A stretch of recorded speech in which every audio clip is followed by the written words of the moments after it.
Ang Rebolusyong Haitian ay mahalaga sa kasaysayan ng Caribbean dahil pinatalsik ng mga itim na alipin ang kolonyal na pamahalaan, tinapos ang pagkaalipin at nagtatag ng sariling pamahalaan. Nagsimula ang lahat sa isang seremonya ng voodoo sa Boy Cayman noong Agosto 1771 na pinangunahan ni Cecil Fatiman. Tuklasin natin ang kanyang kwento. Noong gabi na ika-14 ng Agosto, 1771, naganap ang isa sa pinakamahalagang pangyayari sa kasaysayan ng Haiti. Nangyari ito sa Bois Cayman o Gubat ng Buwaya sa Ingles, isang lugar sa hilagang baybayin ng isla ng Hispaniola na tinatanaw ng kilalang kuweba ng Bois Cayman. Malapit ito sa kolonyal na pantalan ng mga Pranses sa Cap Haitien. Ang lugar ay may simbolikong kahulugan at nagbigay lakas ng loob sa mga dumalo sa pagtitipon noong Agosto 14 sa ilalim ng buwan.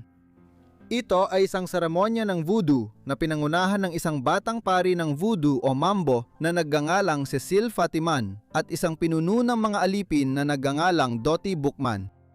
Libu-libong mga alipin mula sa kolonyang Pranses ng Saint-Domingue na ngayon ay kilala bilang Haiti ang dumalo habang sina Fatiman at Boukman ay nagsagawa ng seremonya. Pinangunahan ni Boukman ang mga unang kaganapan, kinausap ang mga tao at hinikayat silang itapon ang imahe ng Diyos ng mga puti na, ayon sa kanya, nauuhaw sa ating mga luha. Pakinggan ninyo ang kalayaan na nangungusap sa ating puso. Lumapit si Fatiman at sumayaw sa gitna ng mga tao. Ayon sa kwento, sinapian si Fatima ng espiritu ni Erzuli, espiritu ng voodoo, at nag-alay siya ng Creole na baboy sa pamamagitan ng paghiwa sa lalamunan nito. Ang mga naroroon ay pinahiran ng dugo ng baboy sa kanilang no, bagamat may ibang nagsasabi na pinainom daw ng dugo ang mga dumalo bilang panunumpa sa kanilang layunin. Ito ang naging simula ng pag-aaklas laban sa pamumuno ng mga Pranses na humantong sa Rebolusyong Haitian. Sino nga ba ang batang mambo na pari na namuno sa seremonyang nagpasimula ng lahat ng ito? Sa kasamaang palad, kakaunti lang ang mga unang detalye tungkol sa buhay ni Cecil Fatiman. May debate pa kung saan ipinanganak si Cecil Fatiman. May ilang ulat na nagsasabing ipinanganak siya sa kanlurang Aprika at inalipin at dinala patawid ng Atlantiko papuntang Caribbean noong bata pa siya. Ngunit halos tiyak na mali ang mga ulat na ito. Dahil sa kanyang malalim na ugat sa kultura ng alipin sa Saint-Domingue noong 1770 papel sa seremonya sa Boy Cayman at edad noon, malamang na ipinanganak si Fatiman sa Hispaniola. Dagdag pa, ang pangalang Cecil ay nagpapakitang ipinanganak siya sa plantasyon ng mga alipin ng Pransya. Isang haka-hakang teorya tungkol kay Fatiman ang nagsasabing siya ay mistisa at ipinanganak ng isang aliping babae na isinilang sa Afrika at isang nanirahan sa Saint-Domingue na ang apelyido ay von Neuhoff. Si von Neuhoff ay isang lalaking may lahing Aleman at Franco-Italiano, apo ni Teodoro Unang ng Corsica. Si Teodoro ay makulay ang buhay. Siya ay anak ng isang mababang ranggo na maharlikang Aleman at sa isang panahon ay naging sundalo, diplomat at pagkatapos ay naging koronel. Naglakbay siya sa buong Europa at sandaling naging tinaguriang hari ng isla ng Corsica sa Mediterranean noong 1736, ilang dekada bago naging bahagi ng Pransya ang isla na yon. Ayon sa teoryang ito, ang Fatiman ay mula sa gitnang pangalan niyang Atiman at ang tunay niyang apelyido ay Croix Quaderide. Ginawang kamag-anak ni Cecil si Marie-Louise Croix Caderide na naging reyna ng Haiti noong 1811. May ilan pang nagsasabi na pareho sila ng ina at tunay na magkapatid. Ito ay isang kawili-wili ngunit labis na haka-hakang teorya ng pinagmulan. Mas matibay ang batayan ng ibang detalye ng maagang buhay ni Fatiman.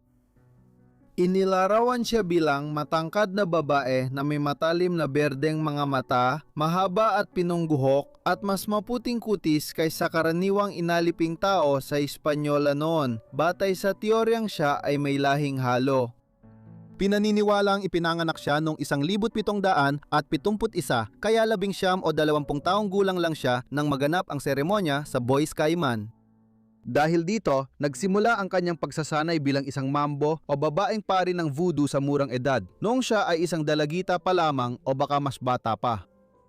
Ang voodoo ay sumibol sa Hispaniola mula sa pinagsamang tradisyong panrelihiyon ng kanlurang Afrika at Romano-Katolisismo ng mga Pranses at Kastila. Pagsapit na ika-18 siglo, nang sanayin si Fatiman bilang pari, pangunahing relihiyon na ito na sinusundan ng karamihan sa mga alipin. Bilang mambo, may ilang tungkulin si Fatiman. Kabilang dito ang pamumuno sa mga ritual ng voodoo, pagsasagawa ng inisasyon para sa mga bagong pare o paring babae, paghuhula ng kapalaran, pagbasa ng mga panaginip, paggawa ng mga orasyon, paglikha ng mga gayuma, pagpapagaling ng mga may sakit, at pagiging daluyan ng pagsanib ng mga espiritu ng relihiyon.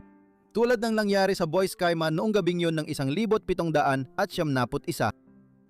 Bukod sa mga detalye ng kabataan niya, alam natin na pinakasalan ni Fatiman si John Louis Piero na mga 10 taon. Mas matanda sa kanya, ipinanganak noong Disyembre 1761 at naging mataas na komandante militar sa Rebolusyong Haitian. Si Fatiman ang naging sentro noong 1771 sa pagsisimula ng isa sa pinakamahalagang pangyayari sa kasaysayan ng Haiti at ng Caribbean. Mahigit 200 taon naging sentro ng kalakalan ng alipin sa Atlantiko ang West Indies. Malaki ang kikitain sa pagtatanim ng tubo at paggawa ng asukal para sa mga pamilihan sa Europa. Gayunpaman, dahil halos naubos na ang mga katutubong tao ng Caribbean noong ika-16 na siglo dahil sa mga sakit na dala ng mga Europeo tulad ng bulutong at tigdas, nagdala ang mga Kastila, Holandes, Pranses at Briton ng milyon-milyong alipin sa Caribbean upang magtrabaho sa mga plantasyon ng tubo. Ang ibig sabihin nito ay pagsapit na ika-18 siglo, ang karamihan ng populasyon sa mga isla ay may lahing Aprikano at naghihintay lamang ng pagkakataon upang kalagin ang kanilang mga tanikala.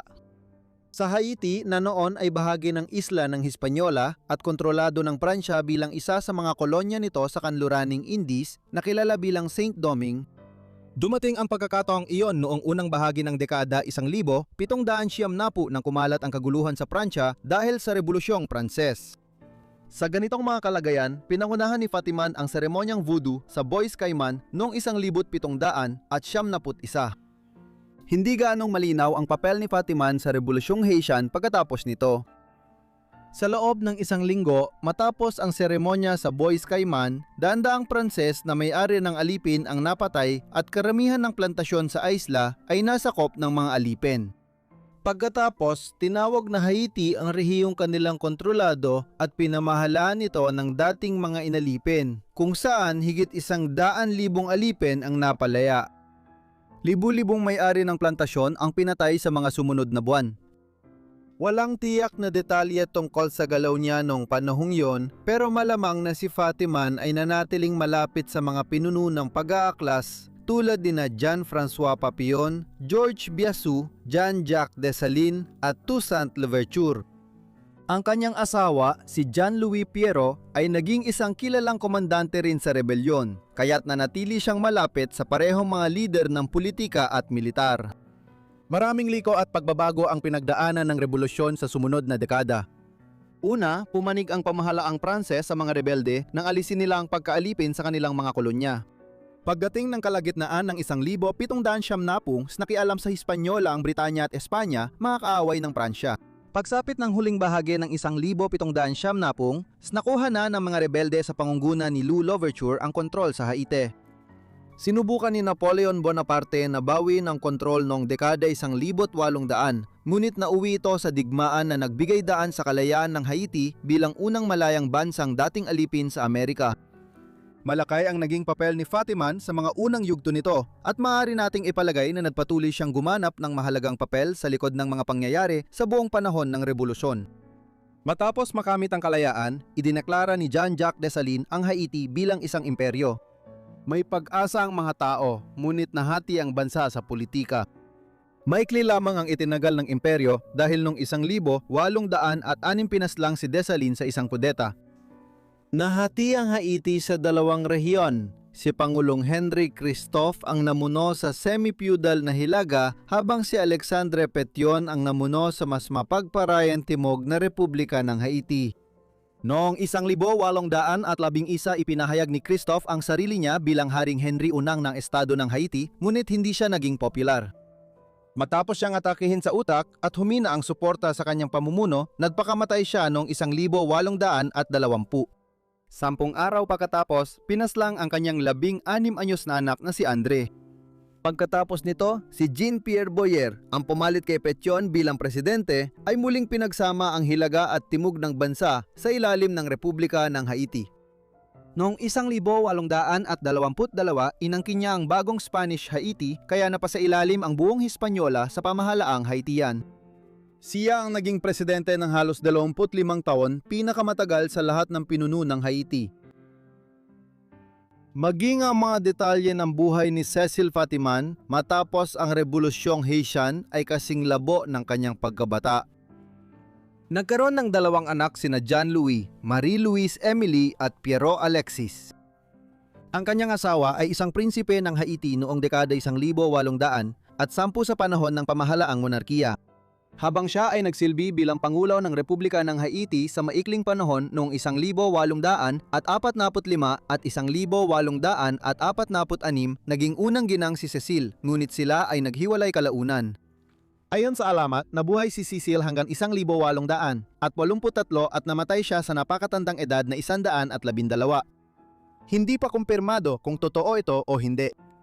Tulad ng ibang aspeto ng kanyang buhay, nababalot ng alamat at misteryo ang pagiging sentenaryo niya at ang mga pangyayari sa kanyang pagkamatay. Ang pamana ni Cecil Fatiman ngayon ay napakalawak. May natatangi siyang lugar sa maagang kasaysayan ng Rebolusyong Haitian, ngunit ito mismo ay medyo kakaiba.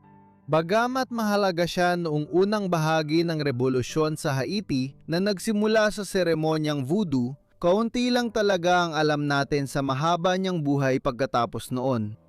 Sa napakatagal na panahon, natabunan ang papel niya sa mga pangyayari noong dekada 1990 ng mas kilalang mga tao tulad ni Louis Louverture at Dessalines. Ngunit sa nakaraang dekada o higit pa, nagsimulang questionin ng bagong henerasyon ng mga eskolar kung ano ang ipinapakita ng papel ni Fatiman sa mga pangyayari noong 1970, isa tungkol sa partisipasyon ng mga babae sa Rebolusyong Haitian at sa politika ng panahong iyon.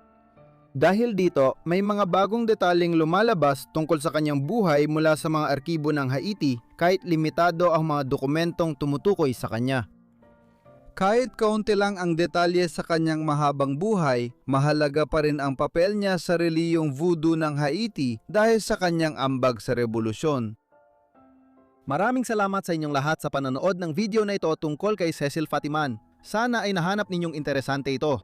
Ipaalam ninyo sa akin ang inyong opinyon tungkol sa kanyang buhay sa ibaba sa mga komento at kung mayroon kayong ibang suhestiyon. Siguraduhin din na ilagay ang inyong mga suhestiyon sa ibaba sa mga komento. Sana ay nakasubscribe na kayo at naka-on ang notifications para mauna ninyong mapanood ang lahat ng aking mga video kapag nag-upload ako. Hanggang dito na lang muna, magkita ulit tayo sa susunod na Forgotten Life. Salamat!